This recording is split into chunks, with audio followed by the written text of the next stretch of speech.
Have you ever gone to Google and searched up, "My fish is sick"? Icky fish. Fish with ick. What are these dots on my fish? What are these dots on my... Sorry, wrong Google search. From my experience, having an unwell fish or not knowing what's just happened to your fish is pretty frightening. And it recently happened to me.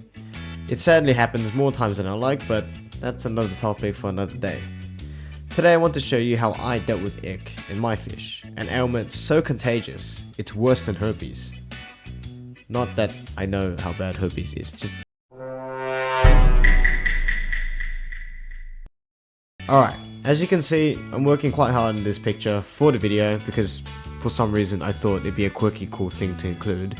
The story goes like this. So the fish that you see here, I am going to call patient 0 to 3. They're the infected fish. They're the reasons I'm having this problem in the first place. It's how this outbreak all began. And now, as I zoom in over to this side, this is my beautiful Betta Fish. I know, look at the artistry. Awesome, right? I've got it down to a T. Okay, I've given him mold. Alright, so... one moment, please. More moments later. Oh wow, look how real it looks. I drew all this and animated it all for you guys. I made it life-size too, so that you guys...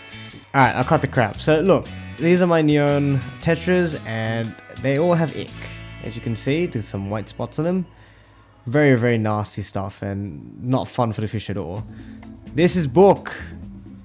This made my heart sink when I saw this, because BOUK is a very lively fish if you watch the other videos, and to see him like this was just so heartbreaking.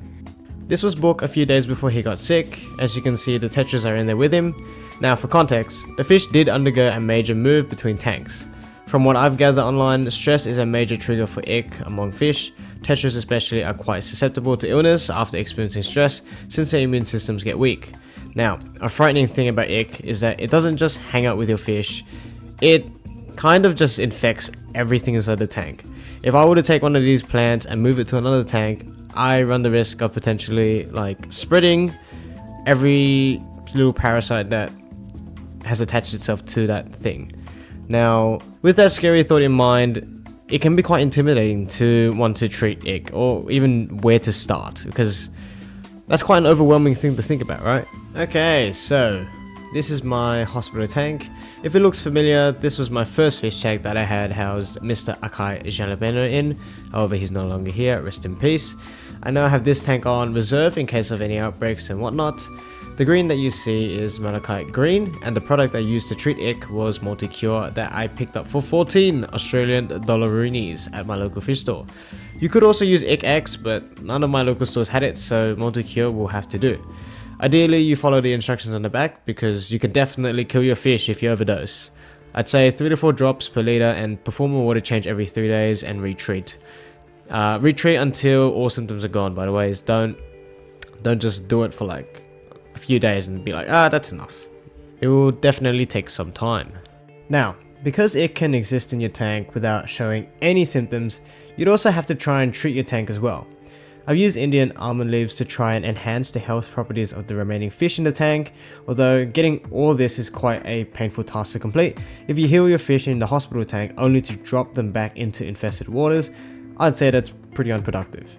The almond leaves will leave your tank looking like fermented Chinese medicine, but hey, the goal is to heal, so I guess it's not that bad. Here I have some aquarium salt which will assist the fish with the development of their slime coats and just better equip them with a good defense against ick parasites that may be lingering in the tank and trying to attach themselves to the fish. Now, I do have to be careful since there are loaches in the tank, so I've got to reduce my dosage and try to keep it gradual rather than just dumping salt into the tank. One way I've done this, which I don't know if is even effective, I've just put salt or the dosage into like one of my fish nets, and as you can see, it's kind of hung on top of the tank and it's just slowly dissolving into the water. Just as you can see, look at those little fumes coming out. It's like my net is farting. It's kind of cute. I mean, what did he say? Of course, just like grandpa, you need to feed the eel. I like feeding my fish Dimax since it also has some prebiotic properties in it, or so the packaging says it does at least. It works a treat, it's pretty neat, it smells like feet. Seriously, fish food stinks so bad. Like, I know they like this kind of thing, but couldn't they, I don't know, pick something a little bit nicer, more luxurious. Why garlic? Also, having a filter is a must. The green stuff does stain and ruin the sponge inside, but at least the water stays flowing and your fish are given the best chance to heal. So don't skip out on the filter, your fish will thank you later. Meanwhile, in the other tank, remember how I said loaches and salt don't really mix? Well, to be very honest, it doesn't look like my loaches even noticed. In fact, I'd say they were enjoying themselves the most during this little pandemic we had, since there weren't any other fish to bother them around at all. So yeah, if anyone asks you, loaches are just a bunch of freeloaders. Alright? They like to pretend they're picky and they like to pretend they die in sensitive conditions. They're full of crap, alright? I know these guys, inside and out. They don't care about nothing. That's pretty good actually, because that makes them very hardy. Hold on to that. Maybe buy a bunch of loaches. You'll never have to worry about fish dying ever. Alright. Look at him. It's taken about 2 weeks and BOUK seems very much healed. The main tank doesn't seem to be having any more egg outbreaks with the other fish, so I'm quite confident everything is all good. Fingers crossed. I'm just gonna float him for a bit in the tank and scoop him out so the blue water doesn't add a new flavor. He actually looks really good. I mean, look at his fins. They've come out really nice. He's not clamped up anymore. He didn't look like how he did in the beginning of the video, so that makes me really happy. I'm so happy to see that he's actually healed up. Like, reflecting on this experience, I was so scared when he was sick. So being able to look back and watch how he's changed from that to this, I'm so happy. And by the ways, I'm happy.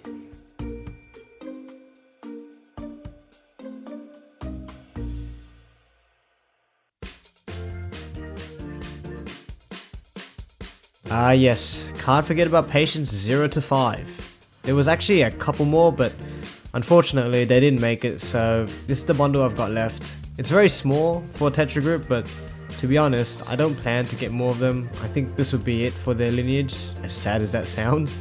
I'm kind of done with the Tetras and stuff, so yeah, I'll let them live out their days in the tank and hopefully all will be good. So as you can see, they actually just don't want to leave the net. I don't know why. Maybe they feel safer in there. Maybe BOUK is too scary. Who knows? But look at them, just all crowded in there. They're swimming up. They're doing that thing from Nemo where you just keep swimming, just keep swimming, just keep swimming. What do? We don't leave the net ever. Why? I don't know. These guys would fail outside of this tank. Like, yeah, I don't know. Like, I gotta encourage them a little bit. As you can see, I gotta push them out. And look at that. When one goes, they all follow. One big happy family. Oh, what's going on here? BOUK, what you doing? Playing around, huh? You got some friends? He's a funny looking friend you got there. It's like a normal friend. Oh, okay, why are you okay, BOUK? BOUK? Hey, yo, BOUK, he's sniffing you in places. Hey, come on, man. Scan the QR code if you're not safe. Come on, tell me. You gotta let me know. Is he causing you too much trouble? I think he's just hungry. You big fatty. Oh wow, look! We found the mythical Otocinclus that I've forgotten for like months. I actually didn't know this guy was still alive until he just re-emerged one day out of the tank. It's not the main tank, but it was the other tank that's next door. So, when you see him, you know what that means. It means that this is the end of the video. Thank you so much for watching. I hope you enjoy. Oh, he's gone. Well, like and subscribe anyways. Thank you.